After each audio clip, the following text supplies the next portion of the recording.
Hola, buenas noches a todos, bienvenidos de nuevo a este pequeño rincón del cinéfilo.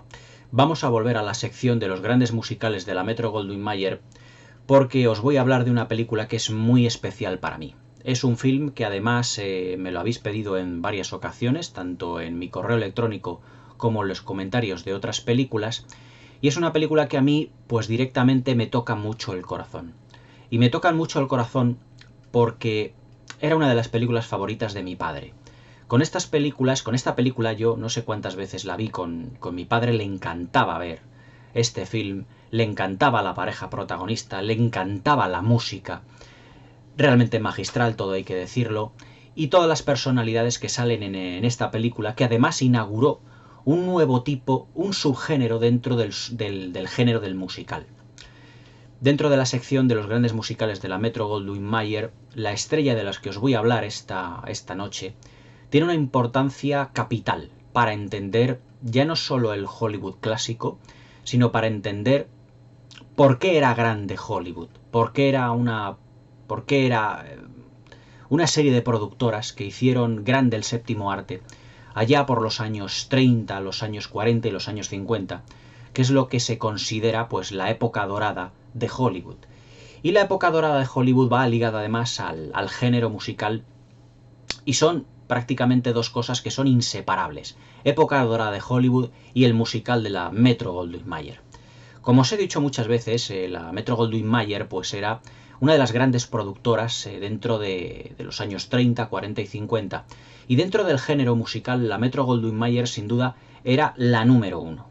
Los musicales Metro-Goldwyn-Mayer además es que eran unas películas muy ampulosas, con una dirección artística tremendamente impresionante, muy lujosa, con grandes estrellas, con un Technicolor que en aquella época pues estaba ya imponiendo, que era un proceso muy caro de realizar, pero que se imponía para dar una espectacularidad visual, lo que aquel entonces se entendía por espectacularidad visual, y a una auténtica distracción para toda clase de públicos, porque eran películas para todos los públicos, con un argumento muy sencillo, a veces incluso anodino, o demasiado, como diría yo, demasiado incluso a veces como infantil, superfluo, o incluso de fantasía, pero ese no era el punto fuerte de los musicales de la Metro-Goldwyn-Mayer, sino las grandes coreografías de los cientos y cientos de artistas que tenía a sueldo, que tenía contratadas la Metro-Goldwyn-Mayer para hacer unos números musicales impresionantes,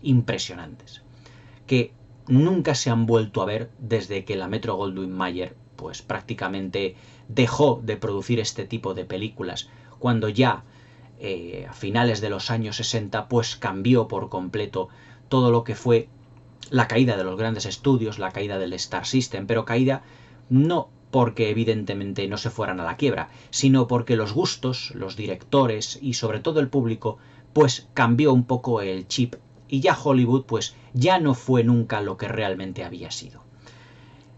Históricamente nos situamos ahora en 1944. La película que os voy a comentar esta noche además es el compendio de todo lo que hizo grande a Hollywood. Las personalidades, los actores, las actrices, el director, el Technicolor, todo prácticamente englobado en una película. Me la habéis pedido que comente varias veces, y yo, pues, como es una película también que me toca el corazón de una manera muy directa, esta noche os voy a comentar Escuela de Sirenas, del director George Sidney. De George Sidney, el director, ya os he hablado anteriormente, cuando hice, creo recordar, cuando hice la review de Los Tres Mosqueteros, la crítica de Los Tres Mosqueteros y de Scaramouche. George Sidney, antes de que prácticamente conociésemos en la historia del cine a Stanley Donen, George Sidney fue otra de las personalidades que colaboraron con Gene Kelly, con el protagonista de Cantando bajo la lluvia. En 1949, Stanley Donen contacta con Gene Kelly y juntos hacen el primer musical Metro-Goldwyn-Mayer directamente en exteriores, que fue Un día en Nueva York, que la tenéis aquí comentada, además en esta misma sección. Pero antes de conocer a Stanley Donen, antes de que Stanley Donen y Gene Kelly pues tuviesen relación en lo que a musicales se refiere, Gene Kelly también trabajó con otro gran director que fue precisamente George Sidney. En 1943 realizan un musical llamado Thousand Cheers, toda la banda está aquí, un musical de 1943, junto a la cantante de ópera Katherine Grayson. Ya os comentaré esta película dentro de aquí del apartado de musicales de la Metro-Goldwyn-Mayer. Pero también realiza en 1945 Levando Anclas, con Gene Kelly y con Katherine Grayson, también con Frank Sinatra, una película muy simpática, también las comentaré, todas las comentaré. Magnolia, de Katherine Grayson, con el tenor Howard Hill, dos cantantes de ópera, en otro musical realmente esplendoroso y magistral. Ziegfeld Follies, que es una película además que está en Gene Kelly y Frank Sinatra, y Fred Astaire, la única colaboración que tuvieron los dos bailarines prácticamente en toda la historia del cine, en toda su filmografía. Y dos películas de aventura realmente magistrales, que fueron Los Tres Mosqueteros y Scaramouche, que también las dos las tenéis aquí comentadas en el canal. Ya en los años 60, George Sidney se decantó más por el cantante que estaba entonces de moda, que era Elvis Presley, realizando en 1964 o 65, no me acuerdo, una de las películas de Elvis Presley más conocidas, junto con Anne Margaret, que se llamó Cita en Las Vegas. Aquella canción de Viva Las Vegas que cantó Elvis Presley, pues la tenéis en la misma película. Pero además, históricamente, George Sidney, que estaba muy ligado a la Metro-Goldwyn-Mayer, prácticamente toda su vida lo hizo dentro de la Metro-Goldwyn-Mayer, también se lo conoce por ser el creador de la productora de dibujos animados, además, Hanna-Barbera Productions, con William Hanna y Joseph Barbera. Todas las películas de Scooby-Doo, de Tom y Jerry, de los Picapiedra, todas son de Hanna-Barbera. ¿Quién no conoce los dibujos animados de la Hanna-Barbera? Pues George Sidney fue uno de los productores que creó la productora Hanna-Barbera con William Hanna y con Joseph Barbera. Es más, cuando trabajando con Gene Kelly en una película, en Levando Anclas precisamente, a Gene Kelly se le ocurrió la idea de que podía hacer un número musical, además con dibujos animados. Y en Levando Anclas, Gene Kelly sale, además, bailando con el ratón Jerry. Todo precisamente por cortesía de William Hanna y de Joseph Barbera, de la Hanna-Barbera Productions, pero por cortesía, evidentemente, de George Sidney, porque él había sido el creador de la productora de Hanna-Barbera. George Sidney, pues, la carrera que realizó este director fue eminentemente en la Metro-Goldwyn-Mayer. Prácticamente no realizó ninguna otra película que no fuera casi de la Metro-Goldwyn-Mayer. Pero todas sus películas hoy en día, todos sus musicales, pues han pasado a la historia del cine como también algunos de los más grandes. El estilo de George Sidney estaba a medio camino, no alcanzó la excelencia de Stanley Donen o de Vincent Minnelli, pero estaba a medio camino entre los dos. Sus películas eran muy ampulosas, como las de Vincent Minnelli, aunque no eran tan elegantes como las de Minnelli. Sin embargo, sí que tenían un toque de frescura como las de Stanley Donen. Es más, viendo Escuela de Sirenas, hay algunas secuencias que pueden recordar a secuencias de películas de Minnelli y secuencias de películas de Stanley Donen, sobre todo en lo que es la realización de los números musicales, que son muy ampulosos al estilo de Minnelli, pero también tenía unos protagonistas con un sentido del humor muy directo, muy fresco y muy incisivo, al estilo de las de Stanley Donen. Digamos que su estilo está un poco entre medias. George Sidney fue uno de los grandes artesanos de la Metro-Goldwyn-Mayer. Nunca ganó un Oscar, pero sí que es recordado por ser el director de las grandes películas que hicieron grande a Hollywood en los años 40 y en los años 50. Todas estas películas de George Sidney, musicales, ya os las iré comentando dentro de esta sección. En 1944, George Sidney filma Escuela de Sirenas, prácticamente inaugurando un nuevo subgénero, pero mejor dicho, un subgénero dentro del género musical, que es el musical acuático. Sí, el musical acuático, es decir, un nuevo tipo de musical en el que las estrellas nadaban o bailaban dentro del agua. Y aquí es cuando entra, pues, una de las más guapas, más impresionantes estrellas que ha tenido Hollywood, físicamente hablando, tanto dentro como fuera de la piscina, que es la fabulosa Esther Williams. Esther Williams era una nadadora profesional que, de no ser por la Segunda Guerra Mundial, hubiese participado en los Juegos Olímpicos de Helsinki en 1940. Y además estuvo, antes de ser prácticamente famosa, estuvo dando clases de natación y realizando una serie de comerciales como os diría yo, como de anuncios dentro de los cines, promocionando el deporte de la natación junto al primer o uno de los primeros Tarzanes que hubo en el cine, que fue Johnny Weissmuller. Ya os hablaré ya más tarde del Tarzán de los monos de Johnny Weissmuller. Esther Williams era una nadadora realmente consumada, que además dominaba todos y cada uno de los estilos. El crawl, la braza, espalda, y además era capaz de tirarse desde trampolines de metros y metros y metros de altura. Era realmente magnífica dentro del agua. Pero eso es lo que vieron precisamente los productores de la Metro-Goldwyn-Mayer, sobre todo Louis B. Mayer. Esther Williams era fabulosa dentro de los números musicales dentro del agua. Pero luego como actriz no daba excesivamente la talla. Es decir, Esther Williams se limitó prácticamente a realizar musicales Metro-Goldwyn-Mayer, pero que tuvieran números musicales acuáticos. Pero eso sí, con unas coreografías y unos números musicales dentro del agua en piscinas realmente magníficos. Escuela de Sirenas fue el primer musical acuático de la historia del cine, aunque luego vendrían posteriormente otros muchos realmente notables, incluso mejores. Por ejemplo, La hija de Neptuno, por ejemplo, Fácil de amar, donde hay un número musical con lanchas acuáticas en un lago gigantesco y hasta con helicópteros, realmente sublime. Y además, daos cuenta que era una época donde no existían los efectos digitales. Todo estaba hecho de una manera artesanal. Hay una secuencia en Fácil de amar donde ella se pone precisamente en una especie como de trampolín, o de, como diría yo, como de barra fija, colgada de un helicóptero que se tira al lago. Espectacular. El fuerte de las películas que estaban protagonizadas por Esther Williams eran los números musicales acuáticos, pero eso sí, con unas coreografías alucinantes. La verdad es que Escuela de Sirenas es el primero que tiene números musicales preciosos, pero no fue el mejor precisamente.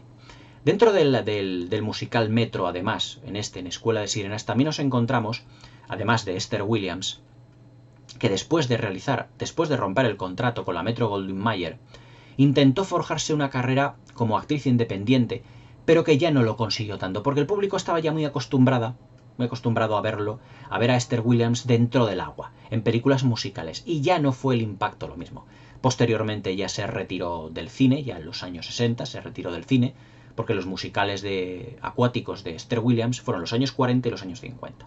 En los años 60 se retiró, tuvo varios matrimonios, se dedicó a enseñar a nadar a niños ciegos, realmente una labor encomiable y preciosa, a nadar a niños ciegos, y también se dedicó a su vez también a criar a un niño que no era hijo suyo, pero que era hijo del actor argentino Fernando Lamas. A lo mejor Fernando Lamas no os suena, pero si os digo quién era ese niño, a lo mejor ya sabéis quién es. Ese niño era Lorenzo Lamas, uno de los protagonistas de la serie Falcon Crest. Esther Williams fue prácticamente no la persona que le enseñó a nadar a Lorenzo Lamas. Ella crió a Lorenzo Lamas directamente. Porque Fernando Lamas, su padre, un actor mexicano muy famoso en aquella época, pues se divorció de su mujer, había tenido un niño, y se llevó a su hijo para que lo criara Esther Williams. Y Esther Williams le enseñó a nadar, le enseñó, o sea, todo, absolutamente todo. Se puede decir que la auténtica madre de Lorenzo Lamas fue Esther Williams. Posteriormente ya Esther Williams, pues, además de enseñar a nadar a niños ciegos, prácticamente lo que se dedicó posteriormente en su vida, nunca dejó de nadar. Hasta ya la edad, aproximadamente creo que murió a los 90 años, 91 años, ya muy mayor, en Beverly Hills. Con ella ya se apaga una de las grandes estrellas, con su fallecimiento, se apagó una de las grandes estrellas de la Metro-Goldwyn-Mayer, sin duda alguna. Pero Esther Williams dejó un sello en la historia del cine inconfundible y magistral. Y además fue la precursora de un nuevo tipo de género dentro de la historia del cine, que fue el musical acuático. Y además a las órdenes de directores de primera categoría, como lo era George Sidney en aquella época. Posteriormente repetiría con él y con Red Skelton, el protagonista masculino, que ahora os hablaré de él, en otra serie de películas. Pero eso ya son otra historia. El protagonista de este film, Red Skelton, Red, rojo, en inglés, era un sobrenombre que él tenía porque él era muy pelirrojo. Pero Red Skelton, en la historia, digamos, de los grandes cómicos de Estados Unidos, ocupa un lugar realmente de categoría. Red Skelton fue además de actor, un cómico realmente muy estrafalario, pero muy gracioso. Medía casi 1,90 m, con lo que era él muy anchote, muy grandote, pero eso sí, desde los años 30 a los años 70 realizó un show en Estados Unidos llamado el Show de Red Skelton. Muchos actores también lo tendrían, Judy Garland, Dick Van Dyke, pero existió el show de Red Skelton, donde él se disfrazaba de toda clase de personajes y los interpretaba dándoles su carisma, dándoles un sentido del humor muy especial. Además, Red Skelton tuvo pues una serie de contratos con la Metro-Goldwyn-Mayer para realizar este tipo de comedias musicales. Y en 1944, pues prácticamente él inaugura, junto con Esther Williams, el musical acuático. Esther Williams, daos cuenta de que era una actriz también muy alta, medía 1,78 m, que para la época, de los años 40, era una mujer altísima. Le tenían que poner un actor también a su altura. Medía Red Skelton prácticamente el 1,90 m. Y hacen una pareja en esta película como muy... ¿Cómo os diría yo? Como muy... No sabría decirlo así de un adjetivo, como muy pintoresca, porque ella es muy guapa, muy elegante, como muy distinguida, como era Esther Williams. Sin embargo, él es como más campechano, tiene una cara muy bonachona. La verdad es que hace una pareja muy pintoresca, pero no acaban de encajar del todo. Pero están muy graciosos los dos, sobre todo Red Skelton. Se puede decir que esta película no hay plano donde Red Skelton no salga. Y todas las actuaciones que tiene, tanto en los números musicales como en los números cómicos, está realmente magistral. El elenco de secundarios que tiene esta película es de auténtico lujo. Incluso está muy por encima de los protagonistas. Esther Williams y Red Skelton pues prácticamente inauguraban sus carreras en Hollywood. Pero hay 3 personajes muy importantes de los que yo os quiero hablar. El primero es Basil Rathbone, que en esta película hace un papel secundario amigo del personaje de Red Skelton. Ahora os comentaré un poco de qué va el argumento. Pero a Basil Rathbone le conocemos por ser uno de los mejores Sherlock Holmes de la historia del cine. Realizó un montón de películas interpretando al detective inglés, muchísimas. Además se le conoce como prácticamente el Sherlock Holmes por antonomasia, junto a Peter Cushing dentro de lo que es el cine inglés, pero aquí nos estamos refiriendo al cine estadounidense, al cine de Hollywood. Y qué mejor que Basil Rathbone para interpretar siempre al detective que ha vivido en el 221B de Baker Street.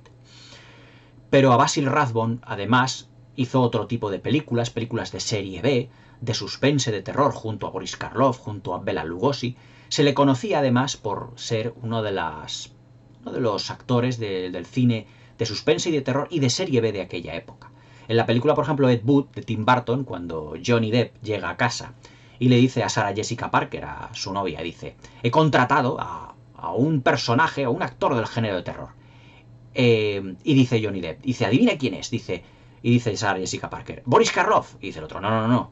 Dice: Basil Rathbone. Dice: no, dice el otro, Bela Lugosi. Dice: y creía que estaba muerto. Fijaos la importancia que tenía Basil Rathbone en aquella época. Pero de los que yo os quiero hablar son de dos actores secundarios que en realidad no eran actores. Eran músicos. El primero fue el compositor y director de orquesta, músico catalán, llamado Xavier Cugat. Xavier Cugat es dentro de lo que es ya no solo el musical en Estados Unidos, sino la historia del cine sonoro en Estados Unidos, tiene mucha importancia. Xavier Cugat, que nació en 1900 en Gerona, aquí en España, en Cataluña, fue el compositor de algunas de las melodías de las primeras películas sonoras de Hollywood. Y además fue un compositor que estuvo pues prácticamente durante toda su vida viajando. Realizó algunas películas en Hollywood, pero que también se le conoció por llevar a Estados Unidos ritmos sudamericanos y africanos a su vez. Además, él creó un estilo un tanto afroamericano o afrocubano, que llevó precisamente a Hollywood para componer o formar parte de algunas de las bandas sonoras de los musicales. Aquí en Escuela de Sirenas, Xavier Cugat es un actor secundario, es un personaje, pero que hace de sí mismo. Y que además está su orquesta precisamente allí. Y todos los cánticos y todos los violines, todo lo que es la orquesta, todo lo que aparece musicalmente hablando en Escuela de Sirenas, fue compuesto por Xavier Cugat, eran composiciones originales suyas. Y las canciones, que parecen de sus cantantes, de sus solistas, cantan en español. Porque evidentemente él era español, pero con un ritmo como un tanto mezcla entre africano, sudamericano y mezclado con ritmo español, sobre todo en lo que es en el vestuario de las cantantes, de las solistas que tienen en esta película. O sea, Xavier Cugat es una de las grandes personalidades de Cataluña. Además, antes de morir fue distinguido, a ver si me acuerdo, porque claro, yo lo vi hace un montón, con el título, esto los catalanes lo sabréis mejor, con el título creo que era Sant Jordi, si mal no recuerdo, que es una distinción que hace la Generalitat de Cataluña precisamente a importantes personalidades catalanas. Era el mayor título o el mayor premio o condecoración que se le puede dar a un catalán, precisamente por su contribución a la historia de Cataluña y por lo tanto de España. O sea, sus ritmos fueron llevados, los ritmos de su composición fueron llevados a Hollywood muchas veces. Él actuó en muchas películas de la Metro-Goldwyn-Mayer haciendo de sí mismo. Y además tenía, también, ya no solo se dedica a componer. Él creo que estudió la carrera de violín, si mal no recuerdo. Pero también se dedicaba a dibujar caricaturas. Y en esta película hay un plano donde él está dibujando su caricatura. O sea, se caricaturizaba a sí mismo. Otra de las grandes personalidades fue el músico Harry James, que era un compositor un trompetista muy notable, que perteneció a una de las bandas más conocidas de la historia musical de Estados Unidos en los años 30, 40 y 50, que fue la orquesta de Benny Goodman. Pues uno de sus trompetistas era Harry James, que también tiene una colaboración estelar en esta película, y uno de los números musicales que hace Red Skelton precisamente está el Harry James. Algunas de las melodías que se escuchan son tocadas precisamente por la trompeta de Harry James y por muchos trompetistas más. Yo me acuerdo que tengo un CD por ahí de composiciones de Harry James realmente fabulosas, además con su trompeta, siempre inseparable con su trompeta, y que se dedicó cuando era pequeño al vodevil. Era hijo de inmigrantes judíos en Estados Unidos y empezó a cantar cuando fue de pequeño, a tocar la trompeta, el saxofón, o sea, una serie de instrumentos de viento. Además, por ejemplo, Woody Allen, creo que en la película Hannah y sus hermanas, la banda sonora son composiciones temas interpretados por la trompeta de Harry James, por el propio Harry James. Fue Harry James el que dobló a Kirk Douglas en una película que no me acuerdo cómo se llamaba, que hace Kirk Douglas de trompetista. Pues el que toca la trompeta es Harry James en esta película. La verdad es que esta película, musicalmente hablando, es todo un portento de talentos. Xavier Cugat, Harry James, sus respectivas composiciones, y también dentro de elencos secundarios teníamos a Basil Rathbone y dos grandes estrellas que estaban empezando, que eran Red Skelton como showman y Esther Williams como esa gran nadadora dentro de la piscina. El argumento que tiene Escuela de Sirenas, ya pasando lo que es la presentación de la película en sí misma, es realmente muy sencillo de contar. El argumento de muchos de los musicales de la Metro-Goldwyn-Mayer de aquel entonces, os he dicho que eran pues argumentos muy fantasiosos, muy fantásticos en el sentido de que eran hasta cierto punto muy ingenuos, muy sencillos, muy simples. Un chico conoce a una chica, se enamoran constantemente, las canciones les unen, digamos que se enfadan por una clase de motivo, pero siempre al final vuelven a estar juntos. Daos cuenta que nos tenemos que situar en el año 1944. El mundo estaba en guerra. Y al estar el mundo en guerra, pues Hollywood producía una serie de películas fáciles de ver, sencillas, que fueran un espectáculo y que fueran todas de un argumento como muy rosa, como muy amoroso. Daos cuenta que la gente, pues en todos los países del mundo, en Estados Unidos, en Europa, estaban sufriendo por esta guerra. Y entonces a la gente se le daba un producto que les evadiera, que no les hiciera mucho pensar, pero que fuera un auténtico espectáculo audiovisual. Y eso es lo que daban los musicales de la Metro-Goldwyn-Mayer, un espectáculo audiovisual con un argumento muy sencillo. Pero eso sí, cuando estamos hablando ya de la parte artística y técnica, nos vamos prácticamente a lo excelso. Pero el argumento era muy sencillo. El argumento es que Red Skelton y Esther Williams, un compositor, que es Red Skelton en esta película, que se llama Steve Elliott, conoce a una chica que se llama Carolyn Brooks, que es nadadora, o que le gusta mucho nadar, pero además es profesora de una escuela de señoritas. Se van a casar, pero Steve Elliott, Red Skelton, dice que cuando se case se va a dedicar única y exclusivamente a su mujer y que lo va a dejar todo. Y claro, a su compañero Basil Rathbone, un amigo que tiene al que le escribe musicales, le va a dejar en la estacada. Y antes de que se casen, o cuando se hayan casado, Basil Rathbone idea una estratagema, idea un poco una faena que le hace a Red Skelton para que se separe del personaje de Esther Williams, de Caroline Brooks. Y se inventa de que él, pues ya estaba casado y que tenía 3 niños, además muy pelirrojos, como él. Claro, todo eso provoca la ira de Caroline y se va precisamente a Nueva Jersey, al colegio de señoritas donde ella estaba trabajando. Y claro, pues Red Skelton, como gran showman, pretende ir al colegio de señoritas, se matricula en este colegio y pretende hacer pues lo imposible por recuperar el amor de su querida Caroline. Claro, cuando llega al colegio, pues la lía parda. La lía parda porque, claro, es un compositor de musicales, de música, y claro, pues él se aburre pues en la clase pues, de las diferentes asignaturas, pero es la asignatura de música la que más le gusta, él es compositor, claro. Y el profesor, el compositor de música, el profesor de la escuela le dice, si ya usted que se aburre en mi clase, pues, ¿qué puede hacer usted? Le reto a que usted pues haga una composición musical para mañana mismo. Y él dice, bueno, ¿puedo traer a otras personas? Dice, sí, sí, por supuesto. Y monta un número musical en el teatro del colegio realmente apabullante. Empieza a ser un dueto, luego son 4, todo en parejas, 6, 8... impresionante, donde sale el propio Harry James, donde sale también un cantante barítono sudamericano llamado Carlos Ramírez, una voz realmente magistral, y monta un número musical apabullante delante del profesor. La película, la verdad es que es, ya os digo, es un compendio de situaciones cómicas, todas a favor de Red Skelton, del cómico que él realmente era, pero también para el lucimiento de Esther Williams, tanto lo que es dentro como fuera de la piscina. Lo que pasa es que cuando está fuera de la piscina, cuando recita sus diálogos, como actriz no es excesivamente convincente. Pero dentro de la piscina es un espectáculo verla nadar y hacer todas esas acrobacias acuáticas que hace.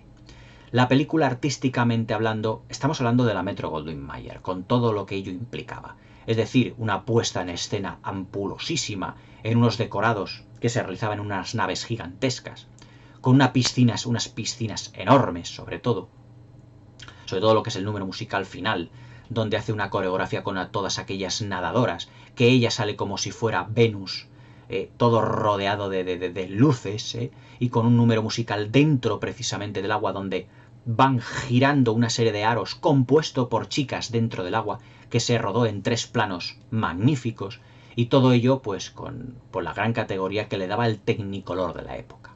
Estamos hablando de una película de 1940, el Technicolor no estaba a lo mejor tan pulido como ya en los años 50, como en otros musicales, por ejemplo, como en Cantando bajo la lluvia, que es un Technicolor de colores menos saturados, más metálicos, pero aquí es un Technicolor como más apastelado. A mí siempre me ha hecho gracia el apartado de maquillaje de esta película, porque además, yo no sé si sería por el Technicolor, los hombres también se les daba, o tenía la sensación de que se les daba como colorete en la cara. Y Red Skelton, Basil Rathbone, Harry James, Javier Cugat salen con unos coloretes rojos aquí en las mejillas tremendas. Me hace gracia, porque yo creo que sería seguramente efecto del Technicolor en aquella época. Te das cuenta que el Technicolor era muy caro, era un procedimiento muy caro de hacer. Estamos hablando del año 44, hace 76 años. Ya han pasado muchísimo. La friolera de 76 años de un film como este.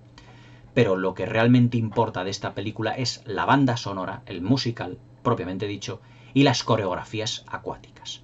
Hay algunos números, algunas canciones que se tocan en esta película, que son ritmos, ya os digo, más sudamericanos, todos de la composición de Xavier Cugat. Sobre todo hay uno, que no me acuerdo si es de Xavier Cugat o no, que es el Tico Tico, que es... Además es un himno en toda Sudamérica, los que me estoy oyendo desde Sudamérica conoceréis seguramente el Tico Tico, porque es una de las grandes canciones, una de las grandes composiciones que se hizo precisamente en Sudamérica, que es un instrumento, que es una especie como de xilófono, de órgano grande. Es que no me acuerdo cuál es precisamente el instrumento musical, pero creo que es un órgano, Además que se toca también con panderetas, con maracas, realmente espectacular, todo muy espectacular. Y otro también que toca violines, presentado además por Basil Rathbone en esta película, que se llama Ora Staccato. El Ora Staccato es una de las más grandes composiciones a violín de todos los tiempos. Si no, pues podéis meteros en internet, en Google, y mirarlo. Pues en esta película se incorpora el Ora Staccato y es una composición musical a base de violines, instrumentos, violines, contrabajos, realmente preciosa, preciosa. Pero lo que destaca, ya os digo, es por el Technicolor y por las coreografías. La coreografía final que tiene Esther Williams en la gigantesca piscina en la película, es realmente impresionante. Además, Esther Williams va nadando a lo largo de la piscina y van saliendo como una especie, como os diría, como de conductos donde aparecen llamaradas, fuego, y ella hace una coreografía con las otras nadadoras que parecen como un gigantesco ojo, y que todo ello se va además como cerrando con una cortina de agua, en una coreografía que es como de otro planeta. O sea, eso ya no se ve en Hollywood. O sea, esas coreografías que se hacían, ya no solo ya fuera del agua, sino dentro del agua ya, era impresionante. Y esta fue la primera que hizo Esther Williams. Luego hizo muchas más con otras coreografías todavía más espectaculares. Sobre todo en La hija de Neptuno y en Fácil de amar, ya os digo, que utilizan hasta canoas, lanchas motoras y hasta helicópteros para la coreografía y para el número musical. O sea, es que eso nunca se habría visto y nunca se vería mucho más en Hollywood. Una auténtica lástima. Hoy en día, pues el espectáculo ya os digo que es de otro tipo. Y lo que premia Hollywood, si habéis visto pues mi vídeo anterior de los Oscar, pues es otro tipo de películas. Escuela de Sirenas pertenece a un tipo de films que se hizo mucho en los años 40 y en los años 50, como todos los grandes musicales, pero inaugurando un nuevo género, que era el musical acuático, que tiene unas coreografías y unos números que ya no vamos a volver nunca, a ver nunca más. Y todo ello Hollywood lo premió. Un americano en París, Melodías de Broadway 1955. La segunda película, una de las primeras películas que fue ganadora del Oscar, fue La Melodía de Broadway del año 1930 o 31. Cantando bajo la lluvia. Escuela de Sirenas pertenece a un género ya, por desgracia, extinto, pero que dio a Hollywood, digamos, su grandiosidad, su espectacularidad, en una época muy controvertida, muy difícil de la historia de la humanidad, y que las personas iban al cine a ver esta clase de películas y que salían con una auténtica sonrisa. Cuando luego se enfrentaban a lo que era su realidad, los años 40, años 50, era completamente diferente. Porque estas películas reflejaban como un mundo de fantasía y de color en el que no iban a volver, no iban a vivir en sus vidas normales. Por eso, estas películas pasaron a la historia como algunas de las más grandes películas de todos los tiempos. Escuela de Sirenas es un auténtico clásico del Hollywood musical de aquellos años, que además lanzó al estrellato a la maravillosa Esther Williams, que inauguró un nuevo tipo de género, que fue, ya os digo, el musical acuático, y que además estaba rodeado de grandes profesionales, tanto en la dirección artística, la coreografía y sobre todo en la música. Harry James, su legado ha sido totalmente imperecedero. Xavier Cugat fue un auténtico personaje, una auténtica personalidad en Hollywood y también fuera de Hollywood. ¿Os acordáis en las ediciones de Operación Triunfo aquí en España? La directora de la academia, que era Nina, la cantante Nina, esta chica morenita del pelo rizado. Pues su descubridor fue precisamente Xavier Cugat. Fue Xavier Cugat su descubridor. Yo me acuerdo en televisión, cuando en el año 86, que representó Eurovisión, salía ella y luego también salía ya un hombre ya muy mayor de 86 años, que era Xavier Cugat. Fue su descubridor, precisamente. O sea, fijaos que ya está una persona de 80 y tantos años seguía descubriendo talentos artísticos, porque personalidades de esa categoría lo llevaban en la sangre, y todo eso fue aprovechado además por Hollywood para darnos algunas de las películas visualmente más arrebatadoras y lujosas que se pueden ver. Para mí, Escuela de Sirenas no solo inaugura un género musical, es la precursora de todo lo que iba a venir en los años 40 y 50 por parte de la Metro-Goldwyn-Mayer. Un auténtico marasmo de luz, de color, de buen hacer, de lujo, de grandes decorados, de grandes coreografías y de grandes estrellas, protagonizadas muchas de ellas por la maravillosa e inmortal ya Esther Williams. Y un último apunte. Clark Gable la puso el mote de Sirena de América. De Sirena de América. Clark Gable, como siempre, iba a lo suyo. Descubrió a Judy Garland prácticamente, iba poniendo los apodos. Clark Gable decían que era el rey de Hollywood. No podía ser menos. O sea, el bueno de Clark dando siempre su puntilla, por así decirlo. Escuela de Sirenas es para mí un título, ya digo, inolvidable, mítico, que me toca el corazón porque era una de las películas favoritas de mi padre, que yo he visto cientos de veces, no sé cuántas veces la habré visto yo, Escuela de Sirenas, y cuando vea este vídeo mi madre diré, Dios mío, cuántas veces nos tragamos Escuela de Sirenas. Pero es una película fantástica, sencilla, inolvidable, bonita, que si alguna vez repusieran este tipo de films en algún cine, yo correría a verlo. Porque sinceramente en pantalla grande tiene que ser un espectáculo inolvidable, admirable y realmente sublime. Os dejo con Escuela de Sirenas y con Esther Williams.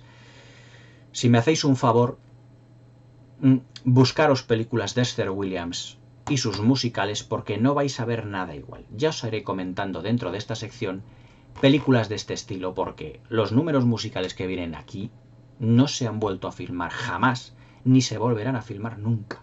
Son auténticamente únicos. Esther Williams fue única, como lo fue el legado cinematográfico que nos dejó en los años 40 y en los años 50. Esther Williams nos dejó en el año 2014, 2013, no me acuerdo, no hace mucho tiempo.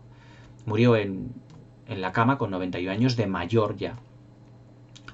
Y hasta el último día de su vida, dicen sus más allegados, que siguió nadando en la piscina. Siguió dando, pues, lo que pudo ya con 91 años. Pero lo que nos ha dejado Esther Williams es completamente único. Esther Williams fue realmente única e irrepetible, porque ha habido actrices, estrellas, que tuvieron su época, sus películas, pero es que ella inauguró un subgénero. La Metro-Goldwyn-Mayer inauguró un subgénero. Y después de Esther Williams ya nadie volvió a nadar en ninguna piscina de Hollywood como lo hizo Esther Williams. Cuando ya nos dejó, yo me acuerdo que al oír una noticia se me escapó una pequeña lagrimilla, porque claro, ya no hay alguien en Hollywood como Esther Williams. Ni lo habrá jamás. Ni lo habrá jamás. Y si Hollywood se dedica como últimamente a premiar gilipolleces, pues esperemos que no se carguen en Hollywood pues lo que están intentando cepillarse actualmente. Pero esto nunca morirá. Películas como esta nunca morirán jamás. Esther Williams y Escuela de Sirenas de George Sidney del año 1944. Esto era Hollywood. Esto. Una película irrepetible a día de hoy. Un pequeño clásico de todos los tiempos. Hasta mañana.